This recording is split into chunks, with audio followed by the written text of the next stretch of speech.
పశ్చిమాసియాలో ఇప్పుడు ప్రమాదకర పరిస్థితి నెలకొంది. ఇరాన్ గుండె భాగాన్ని తాకేలా జరిగిన వైమానిక దాడులు ప్రాంతీయ ఉద్రిక్తతలను మరింత పెంచాయి. అమెరికా, ఇజ్రాయెల్ సంయుక్త చర్యలతో దిగినటువంటి ఈ దాడి కేవలం సైనిక ఆపరేషన్గా కాకుండా ఒక స్పష్టమైన వ్యూహాత్మక హెచ్చరికగా మారింది. మంటల్లో కాలిపోతున్నటువంటి వంతెన, దట్టమైన పొగతో కమ్ముకున్న ఆకాశం, సహాయం కోసం పరిగెత్తిన సిబ్బందిపై మళ్లీ దాడి. ఇవి యాదృచ్ఛిక ఘటనలు కావు. ఇవి ఒక పెద్ద సంక్షోభానికి హెచ్చరిక.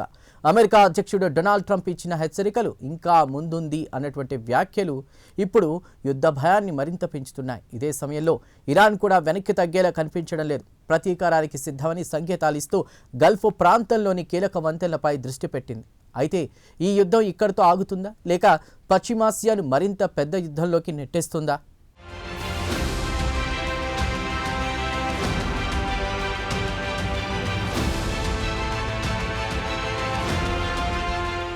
పశ్చిమాసియాలో ఉద్రిక్తతలు మరింత ప్రమాదకర దిశగా వెళ్తున్నాయి.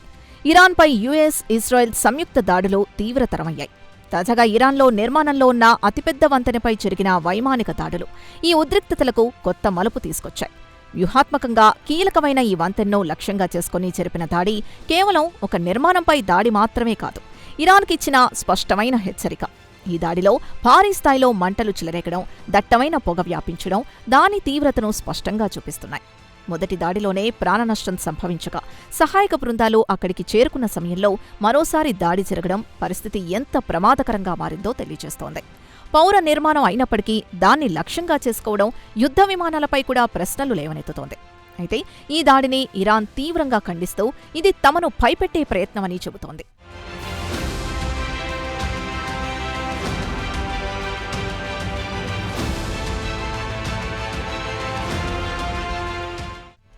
ఈ పరిణామాల వెనుక రాజకీయ హెచ్చరికల ప్రభావం స్పష్టంగా కనిపిస్తోంది.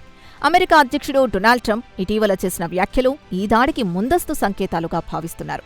ఇంకా తీవ్రమైన దాడులు జరుగుతాయని ఆయన చేసిన హెచ్చరిక ఇప్పుడు వాస్తవంగా మారుతున్నట్లు కనిపిస్తోంది. వంతెన పూర్తిగా వినియోగానికి పనికిరాదని పేర్కొంటూ ఆయన చేసిన వ్యాఖ్యలు ఈ దాడి వెనుక ఉన్న ఉద్దేశాన్ని స్పష్టంగా తెలియజేస్తున్నాయి.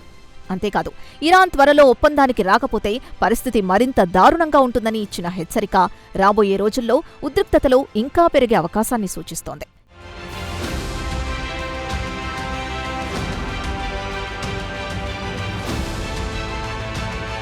ఈ దాడికి ఇరాన్ స్పందన కూడా అంతే గట్టిగా ఉంది. ఆ నిర్మాణాల్ని ధ్వంసం చేస్తే మేము మరింత బలంగా పునర్నిర్మిస్తామంటూ ఇరాన్ విదేశాంగ మంత్రి అబ్బాస్ అరాఘ్చి స్పష్టం చేశారు. పౌర మౌలిక వసతులపై దాడులు తమ సంకల్పాన్ని దెబ్బతీయవని, దానికి బదులుగా మరింత కఠినంగా నిలబడతామని ఆయన వ్యాఖ్యానించారు. ఇది కేవలం ప్రతిస్పందన మాత్రమే కాదు, భవిష్యత్తులో ఎదురుదాడులకు కూడా సంకేతంగా కనిపిస్తోంది. ఇదే సమయంలో పరిస్థితిని మరింత ఆందోళనకరంగా మార్చిన అంశం ఇరాన్ విడుదల చేసిన హిట్ లిస్ట్. గల్ఫ్ ప్రాంతంలోని కీలక వంతెనలను లక్ష్యంగా చేసుకున్నట్లు వచ్చిన సమాచారం అంతర్జాతీయ వాణిజ్యం, రవాణా వ్యవస్థపై పెద్ద ప్రభావం చూపే అవకాశాన్ని సూచిస్తోంది. Saudi Arabia, Bahrain, UAE, Kuwait వంటి దేశాలను అనుసంధానించే వంతెనలు ఈ జాబితాలో ఉండటం ఈ ఉద్రిక్తతలు ప్రాంతీయ స్థాయిని దాటి అంతర్జాతీయ స్థాయికి వెళ్లే ప్రమాదాన్ని తెలియజేస్తోంది.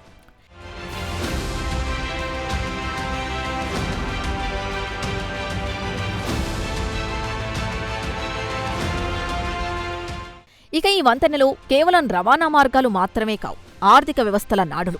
వీటిపై దాడులు జరిగితే గల్ఫ్ దేశాల మధ్య రవాణా నిలిచిపోవడమే కాకుండా ప్రపంచ చమురు సరఫరా గొలుసుపై కూడా తీవ్ర ప్రభావం పడుతుంది. ఇంధన ధరలు పెరగడం, వాణిజ్య మార్గాలు అంతరాయం కలగడం, ప్రపంచ మార్కెట్లలో అస్థిరత పెరగడం వంటివి జరుగుతాయి. ప్రస్తుతం జరుగుతున్న పరిణామాలు చూస్తే ఇది కేవలం 2 లేదా 3 దేశాల మధ్య వివాదంగా మిగలటం లేదు. ఒక ప్రాంతీయ ఘర్షణ నుంచి ప్రపంచస్థాయి సంక్షోభంగా మారే సూచనలు కనిపిస్తున్నాయి. ముఖ్యంగా ఇండో పసిఫిక్, గల్ఫ్, యూరప్ వంటి ప్రాంతాలపై దీని ప్రభావం పడే అవకాశాలున్నాయి. ప్రపంచ శాంతి, ఆర్థిక వ్యవస్థ రెండిటికీ ఇది పెద్ద సవాల్గా మారుతోంది. మరోవైపు ఈ పరిస్థితుల్లో దౌత్యపరమైన చర్చలు అత్యంత కీలకం. యుద్ధం ఎప్పుడూ చివరి పరిష్కారం కాదనే విషయం మాత్రం చరిత్ర చెబుతోంది. అయితే ప్రస్తుతం జరుగుతున్న చర్యలు చూస్తే అన్ని పక్షాలు కఠిన వైఖరినే అవలంబిస్తున్నాయి. ఇది పరిస్థితిని మరింత క్లిష్టం చేస్తోంది. మొత్తానికి చూస్తే ఒక వంతెనపై దాడి జరిగిన ఘటన ఇప్పుడు ప్రపంచ దృష్టిని ఆకర్షిస్తున్న పెద్ద సంక్షోభానికి మారింది. ప్రతిదాడుల హెచ్చరికలు, వ్యూహాత్మక లక్ష్యాల జాబితాలు ఇవన్నీ కలిసి యుద్ధ మేఘాలను మరింత గట్టిగా కమ్మేస్తున్నాయి.